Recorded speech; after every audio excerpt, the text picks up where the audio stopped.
Mesdames, Mesdemoiselles, Messieurs, bonjour. On est d'ailleurs tenté aussi de dire bonne nuit. Bonne nuit à James Lowell, à Fred Haise et à John Swigert, les trois astronautes d'Apollo 13. En effet, tous dorment à bord de la cabine spatiale. Ils se sont couchés vers 9h13 ce matin et ils doivent se reposer maintenant pendant une dizaine d'heures. Ce journal va être consacré en grande partie au vol d'Apollo 13. En effet, avec François de Closet, nous suivons une émission en direct de la NASA qui doit nous permettre de retracer un peu les dernières heures de ce vol lunaire.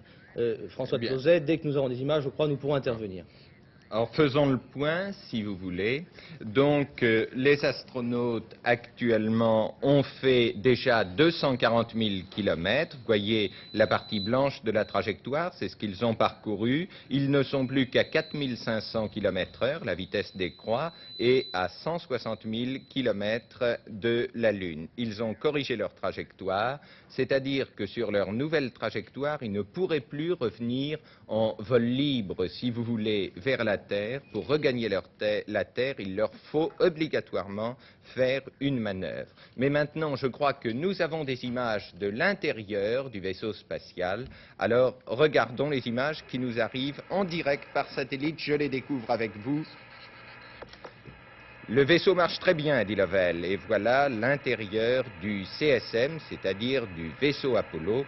Ils vont demain rendre visite au LM pour le préparer à sa mission lunaire, mais pour le moment, nous sommes encore dans le CSM. Et au centre, vous savez, il y a Swigert, l'homme qui a remplacé au pied levé Thomas Mattingly.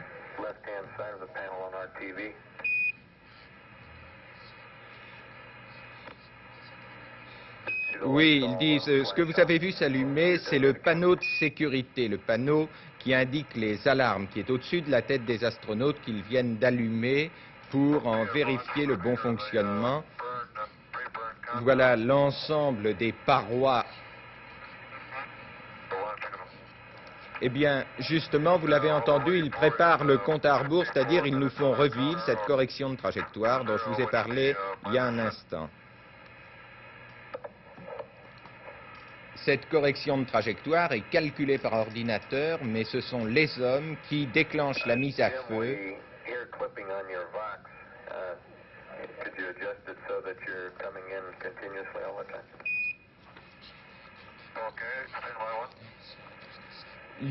Houston se plaint, vous l'avez entendu, de ne pas bien entendre Lovell.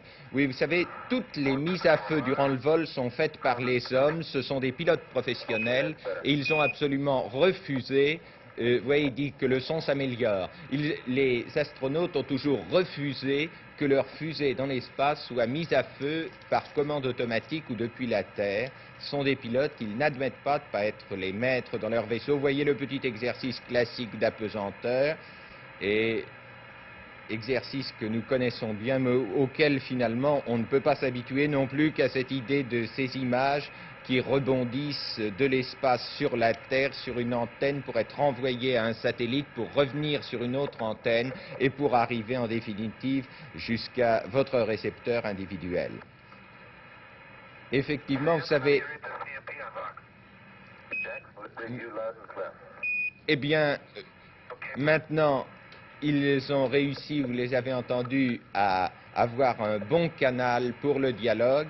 Si vous voulez, nous allons continuer le journal. Dans un instant, nous reprendrons ces images quand ils seront à une phase critique. C'est une émission qui avait été transmise au cours de la nuit dernière par les astronautes. C'est cela, mais qui nous arrive en Europe, en direct par satellite. En ce moment, je la découvre avec vous. Alors, nous redonnons des images dès qu'elles deviennent intéressantes, que nous avons une autre phase essentielle.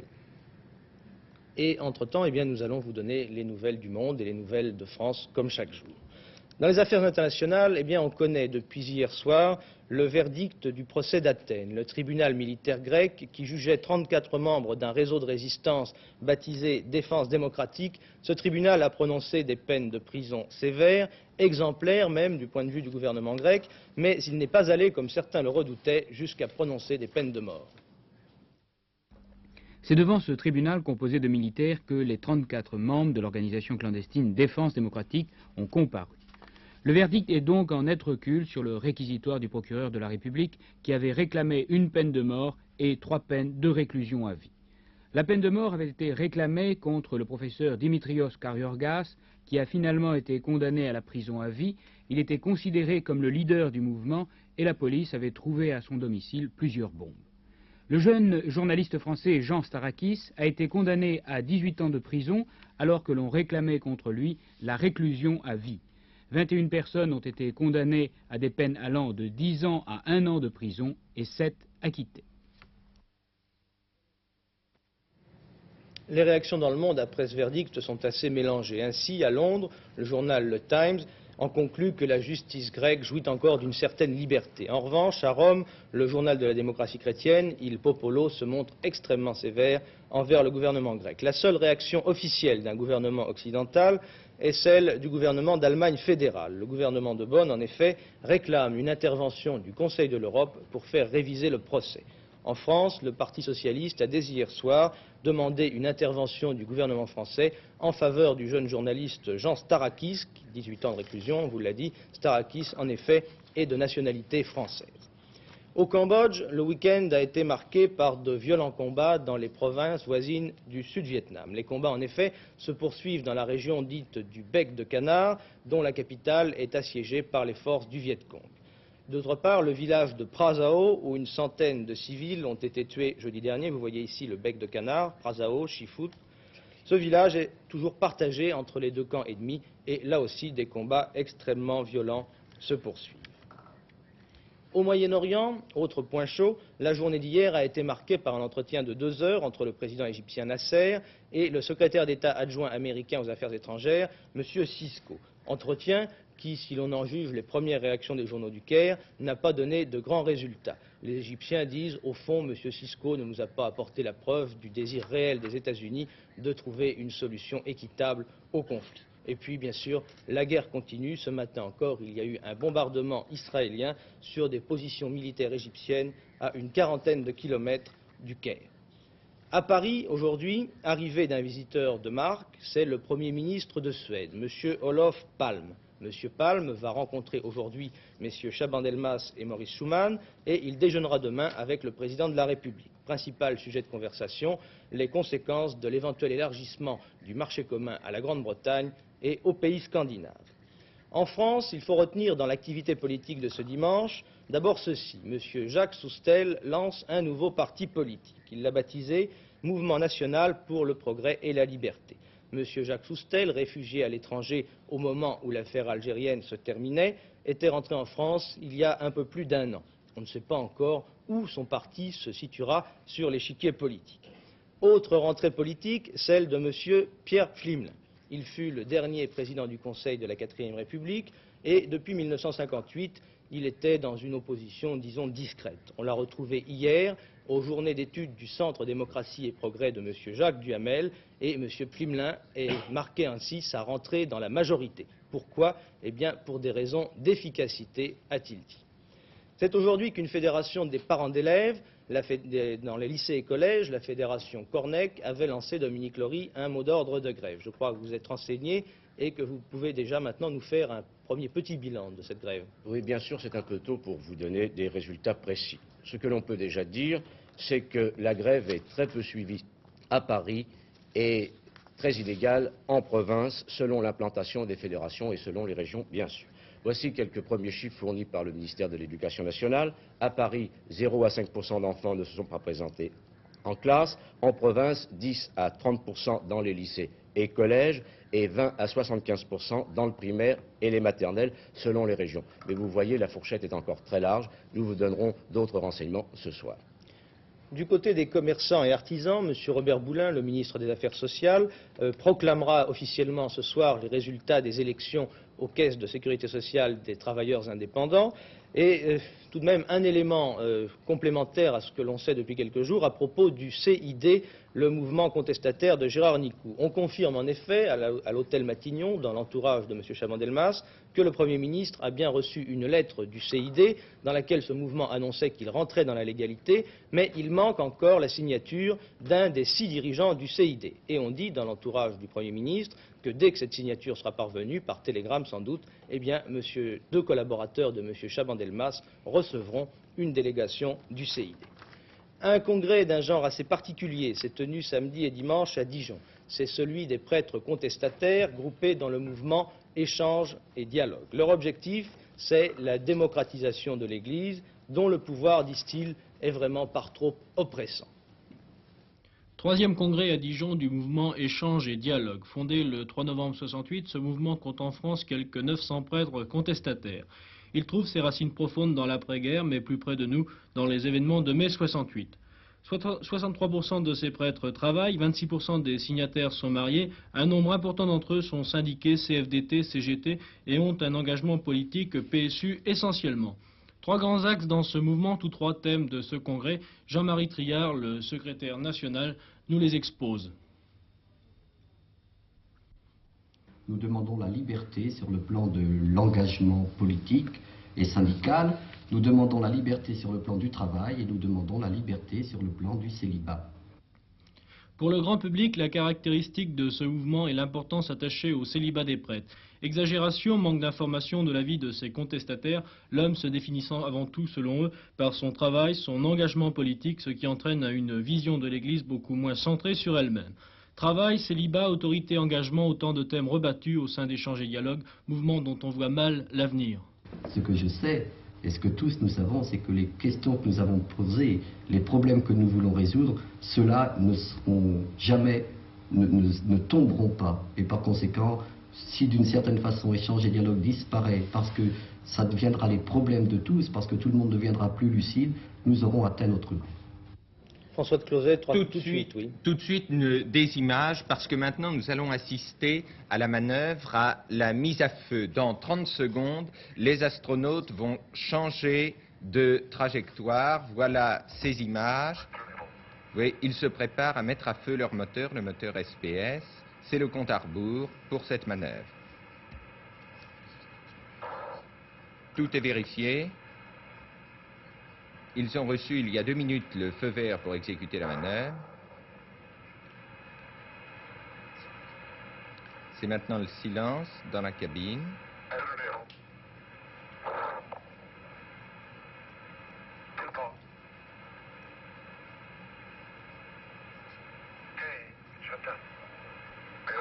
Et voilà.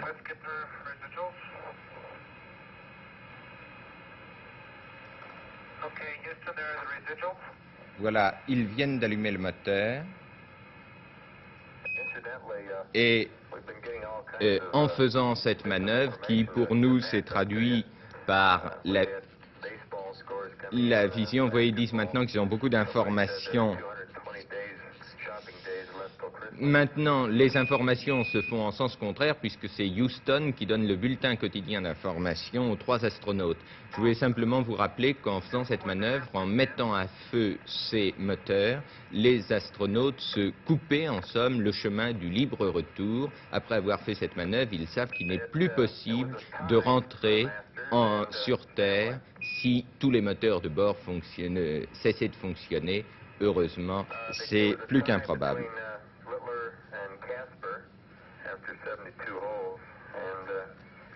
Voilà Swigert, le remplaçant, qui écoute maintenant les résultats de golf. Vous savez, tous les astronautes sont grands amateurs de résultats sportifs. Enfin, ça fera plaisir à Michel Lelio. Eh bien, si éventuellement nous avions de nouvelles images très intéressantes, nous vous contacterions de nouveau, nous reprendrions l'antenne. Oui, je vous rappelle que nous venons de suivre là en direct un relais de la NASA par satellite sur une émission de télévision adressée à la Terre la nuit dernière par les astronautes. Jean-Michel Lelio, nous passons au sport. Je crois qu'il faut revenir un peu sur l'extraordinaire victoire d'Eddy Merckx hier dans Paris-Roubaix, car enfin ce Merckx, oui ou non, c'est un phénomène. Oui, écoutez, je ne pense pas que ce soit un phénomène et certains disent qu'à l'heure où d'autres vont dans la Lune, il n'y a pas de quoi s'extasier sur l'exploit de Merckx. Je crois que c'est quand même un exploit Le sur vélo le est plan un moyen humain. de transport plus archaïque que la cabine spatiale, c'est certain. C'est vrai, mais c'est surtout l'exploit qui compte. Et je peux vous dire que ce matin, Jacques Godet a appelé Merckx le vélonaute, pour en revenir tout à l'heure à François assez Clauset. joli. Pourquoi pas?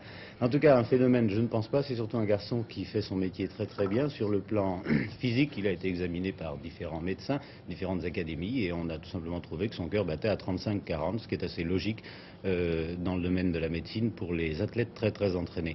Le cœur, le moins rapide d'ailleurs de tous les pelotons, on peut le dire, est celui du recordman du monde de l'heure, Ritter. Il bat à 28 pulsations minute. Je crois que les astronautes, eux aussi, battent à peu près à 45-50, peut-être, avec l'entraînement sportif qu'ils subissent. Sauf dans les périodes critiques où leurs pulsations peuvent monter jusqu'à 130 et 150, on a déjà vu cela. À votre avis, est-ce que Merckx est le numéro 1 du cyclisme de tous les temps, hein, plus que Coppi, des gens comme ça?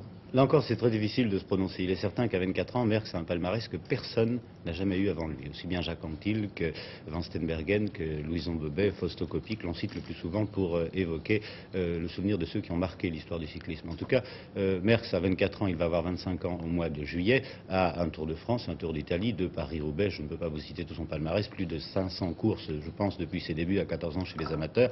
C'est en tout cas un très très grand monsieur et de toute façon le plus grand de son époque, c'est indéniable. Et Paris-Roubaix, c'est vraiment une course très particulière.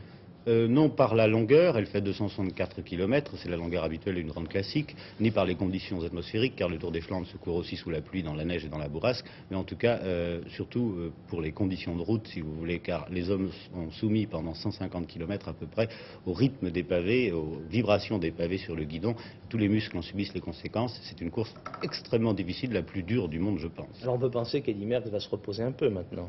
Non, pas du tout. Merckx a repris vraisemblablement le vélo ce matin, car dans le sport de compétition, il ne s'agit pas de délaisser quelque peu l'entraînement, il faut courir tous les jours, tous les jours. Merckx est parti ce matin faire 100 km, s'entraîner. Il sera vendredi au départ de Liège-Bastogne-Liège et puis dimanche vraisemblablement en Hollande pour une autre compétition. C'est là le rythme actuel des grandes compétitions cyclistes et surtout de tous les champions. Ils sont obligés de courir pratiquement tous les jours. C'est du hard labor, comme disent les Anglais. Bon, je crois que nous pouvons passer au rugby maintenant. Oui, nous allons parler rugby, mais je voudrais vous montrer auparavant quelques images, en particulier celle d'un autre coureur cycliste. Il s'agit de Radames Trevino, un ancien recordman du monde amateur de l'heure. Il s'est tué hier à Mexico, renversé par une voiture. C'était un grand espoir du cyclisme mexicain. Et puis, d'autres images un peu plus fantastiques, je pense, qui nous arrivent maintenant. Voilà, une course de dragster aux États-Unis. Un monsieur qui est en l'air, il n'y aura, paraît-il, aucun blessé. Assez surprenant. Enfin, rugby, nous en venons maintenant au ballon ovale. Vous savez que Auch est peut-être une ville connue en France pour une très belle cathédrale, pour une gastronomie réputée, et depuis hier par son rugby, car Auch a réussi à éliminer le Racing Club de France.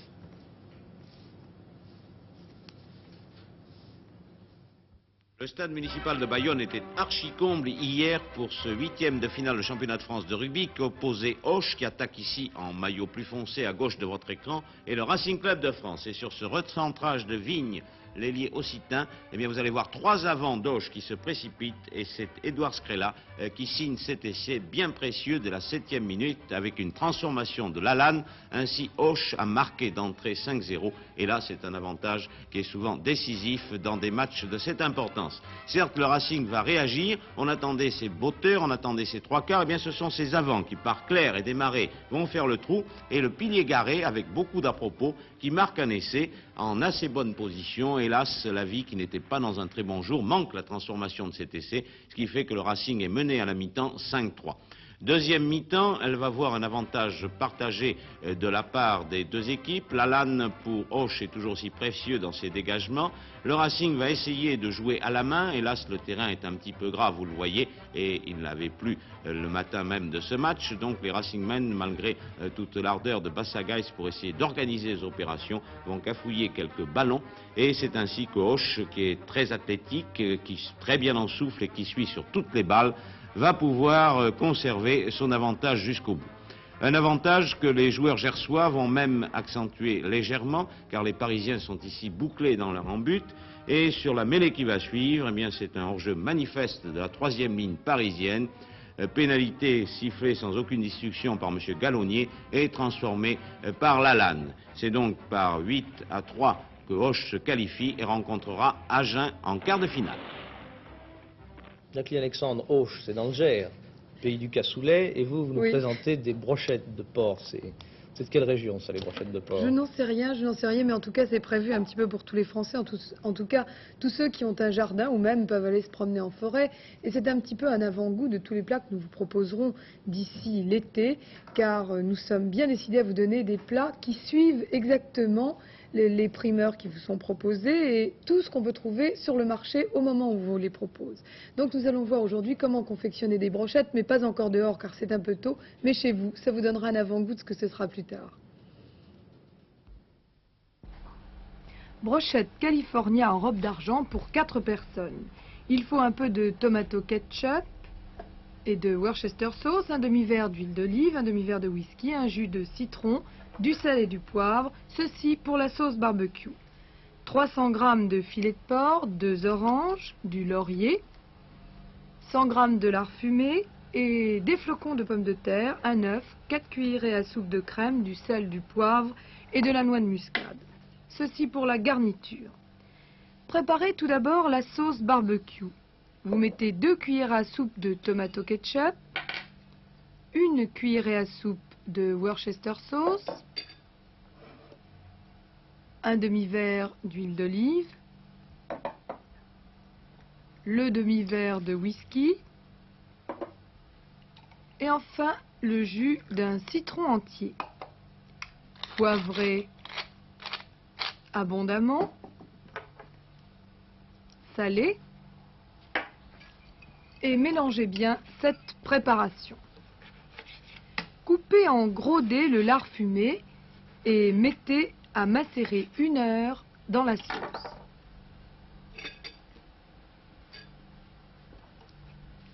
Même opération pour le porc. Placez les morceaux de façon à ce qu'ils baignent entièrement dans la sauce.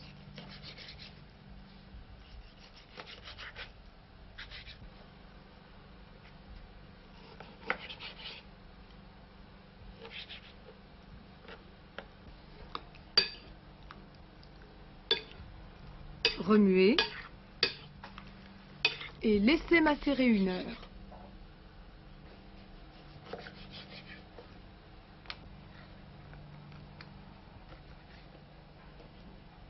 Coupez les oranges en tranches assez épaisses et fendez un rayon.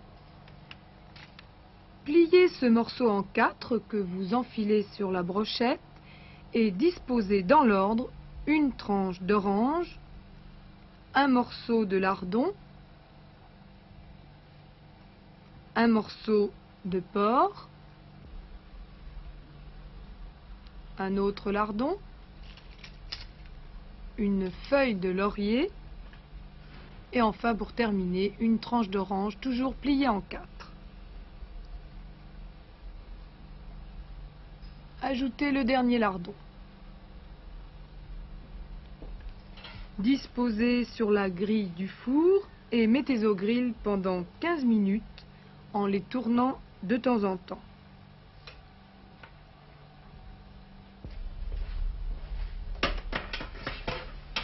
Laissez toujours le four entrouvert pour une grillade.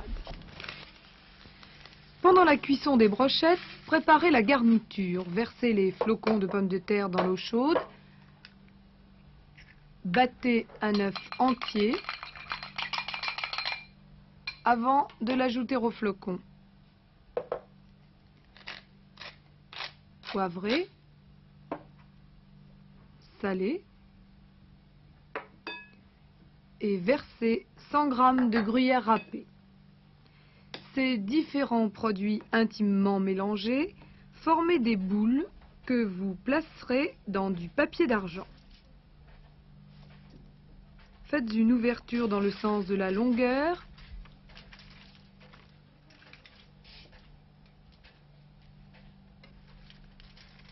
et versez dedans la crème fraîche que vous saupoudrez de muscade râpée. Enfermez bien la pâte pour conserver la chaleur et disposez sur le plat de service.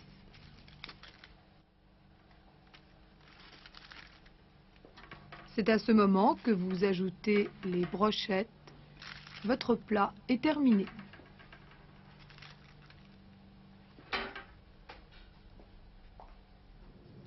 Eh bien, nous allons parler maintenant de théâtre. Tout le monde connaît la pièce de Molière, Le Bourgeois Gentilhomme. C'est une comédie que tout le monde a vue étant enfant ou même un peu plus tard. Mais personne n'avait encore pensé à la présenter en comédie musicale. Cela a été fait à Lyon. Voici un reportage de notre station de Lyon. Voici pour mon affaire un petit essai des plus beaux mouvements, des plus belles attitudes dont une danse puisse être variée. Sont-ce encore des bergers? C'est ce qu'il vous plaira. Allons!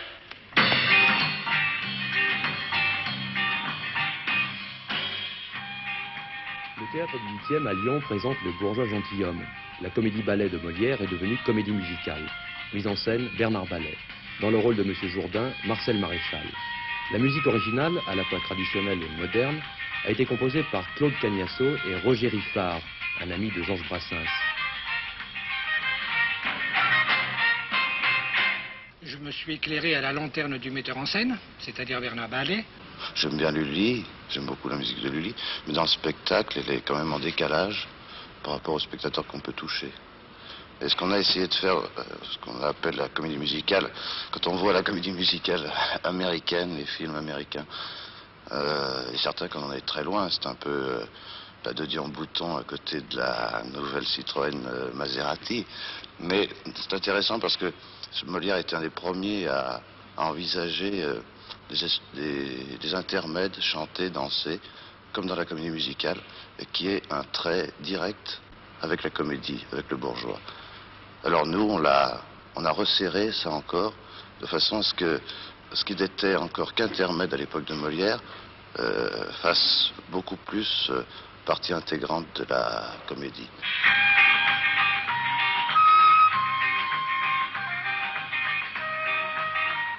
Les décors, qui sont faits d'éléments du XVIIe siècle, posés dans un espace comme en un bric-à-brac surréaliste, et les costumes sont de Jacques Angéniol.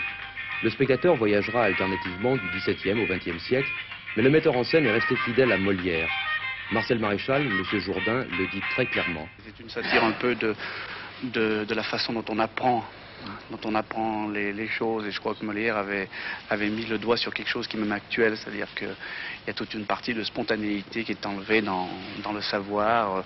On apprend, on inculque des choses et puis on enlève la spontanéité aux gens. C'est un peu ce que voulait dire Molière et c'est ce qu'on veut dire, en tout cas à travers la scène de danse, par exemple. En fin de compte, il n'a pas tellement évolué, M. Jourdain, il se révèle simplement aujourd'hui sur la scène du théâtre du 8e. Oui, non, mais vous savez, c'est un spectacle qui est vu d'une façon moderne, c'est-à-dire à travers des personnages comme Jerry Lewis, des choses comme ça, mais qui est très respectueux de la tradition, parce que c'est une tradition qui est très très forte et que c'est peut-être la plus grande pièce de Molière parce que c'est une pièce clownesque et c'est une pièce très populaire. Les prochains passagers du France auront le plaisir d'applaudir un très grand pianiste, surtout enfin virtuose et un pianiste classique. Il s'agit de Yuri Boukov. C'est un reportage de François Cornet.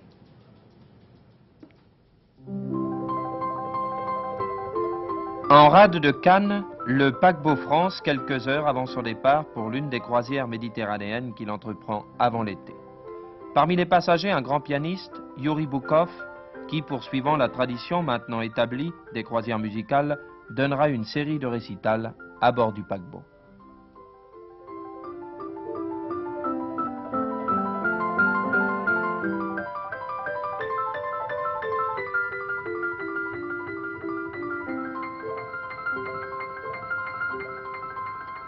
Yuri Boukov, en tant qu'interprète, est-ce que vous pouvez nous dire ce que représentent pour vous les croisières musicales? Pour moi, et je suppose aussi pour tous les autres artistes, le fait de se trouver au milieu d'un public dégagé des soucis quotidiens, qui se réunit uniquement pour faire une croisière de plaisir, donc qui peut se consacrer, si vous voulez, sans soucis, sans aucune autre appréhension ou préoccupation, oui, qui peut donc pleinement jouir de la musique ou des autres manifestations d'art. Moi, je pense que c'est l'idéal. Donc, je ne peux que saluer cette initiative qui a été déjà prise il y a quelques années et qui va de plus en plus s'étendre, j'espère, de faire des croisières où on peut offrir à des gens toutes sortes de manifestations artistiques, pas seulement musicales, et justement se trouver dans un milieu des gens qui peuvent pleinement en profiter.